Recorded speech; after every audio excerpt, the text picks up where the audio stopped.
असेल आणि दिवसभर तिनं खुरपणीचं काम करत असेल 5 वाजेपर्यंत, तर तिला 200 रुपये मजुरी दिली जाते. परंतु तेच काम एखाद्या पुरुषाने केलं नांगरणीचं आणि तोही त्याच टायमाला गेला आणि त्याच टायमाला घरी आला, तर त्याला रोज असतो 400 रुपये. म्हणजे हा भेदभाव जो आहे तो नष्ट झाला पाहिजे.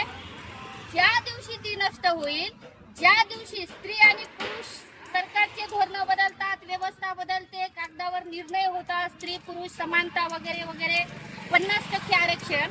परंतु आम्ही जर आज बघितलं समाजामध्ये, आम्ही कागद बिलकुल बघत नाही, कागदाचा आधार नक्कीच घेतो आम्ही डाव्या चळवळीच्या महिला, परंतु आम्ही जर प्रत्यक्षात बघितलं तर कुठलाही 50% महिलांना अधिकार नाही.